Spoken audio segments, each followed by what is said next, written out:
Magkaroon ng krisis sa langis.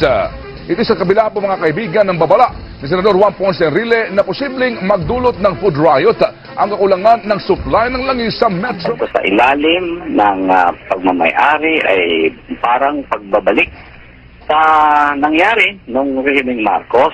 Napakaraming mga malalaking pribado na ina-nationalize para malugi lang hanggang sa ito'y muling ibigay sa pribadong sektor.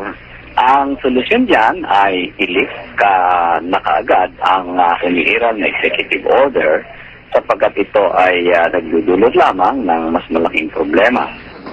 Ayon kasi kay Senador Enrile, dapat gobyerno na mismo ang mag-angkat ng petrolyo at i-take over ang mga retail outlet ng mga pribadong oil company para maipamahagi ito. Kukulangin din daw pati supply ng pagkain kung kakapusin ng petrolyo.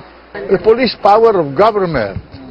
When the people are in trouble, the government can do anything to save the people. 3 days of no transportation around the country, you'll have food riots in Manila. Pero nakahanap ng kakampi sa DOE ang mga oil company. That government, under extreme situation, can invoke that principle as an extreme option. But I don't see that thing happening.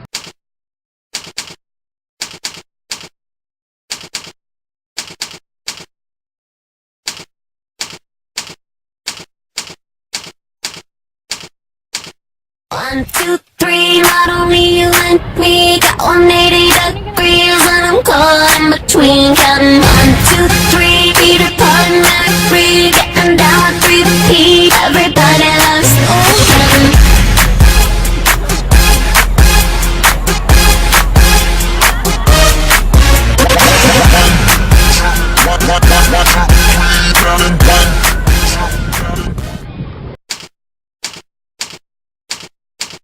Sa akin po kasi parang yung regulation, parang pwede silang magtaas yung walang law na nagbabawal. Di ba yun sa ECO, yung wala pong law na nagbabawal kung gaano kataas yung itataas sila sa oil.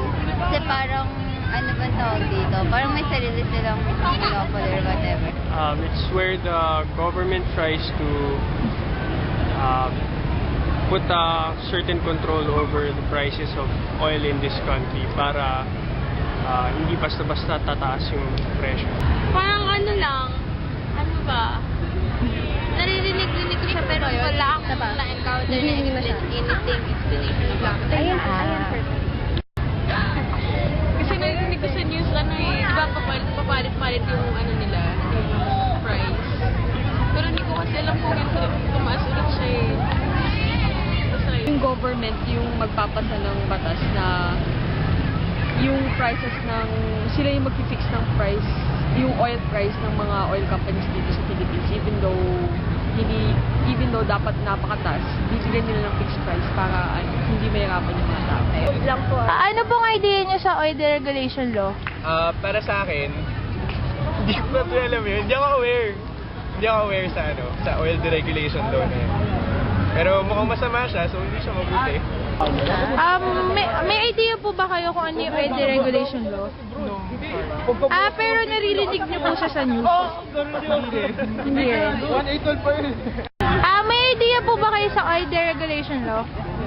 Honestly, wala. Hindi enough para sa yung talagang malalaman ng tao, yung malalaman ng estudyante, yung lahat ng ins and outs. Ang idea lang namin is problem siya.